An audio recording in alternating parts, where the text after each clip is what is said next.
In the 1960s, China was not just a country emerging from wars and conflicts, it stood on the brink of a political and ideological earthquake that would shake society to its core, an earthquake called the Cultural Revolution. In 1966, Mao Zedong, the leader of the Chinese Communist Party, launched what he called the Great Proletarian Cultural Revolution, claiming it was an effort to purge the country of bourgeois and capitalist ideas that had infiltrated the party and the state. But behind this claim, Mao was attempting something else, to reclaim his absolute authority, which had weakened after the failure of the Great Leap Forward, a campaign that had led to a catastrophic famine, resulting in the deaths of tens of millions. The revolution began by creating an internal enemy.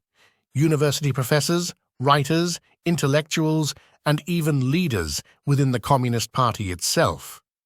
A fierce campaign was launched to destroy what were called the Four Olds: old ideas, old customs, old culture, and old traditions. Youth militias known as the Red Guards emerged, made up of passionate students and teenagers, supported directly by Mao and armed with the famous Little Red Book, a collection of Mao's quotes and speeches that became both a revolutionary manual and something akin to a holy text. These militias began to hunt down enemies of the revolution, destroy statues, burn books, and publicly humiliate the elderly and landowners.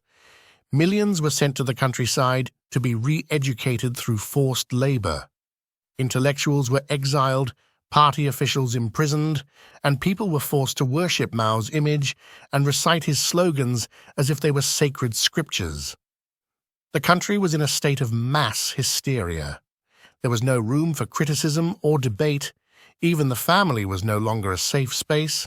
Sons could report their fathers, husbands could denounce their wives. The Cultural Revolution lasted about 10 years and officially ended in 1976 with the death of Mao Zedong.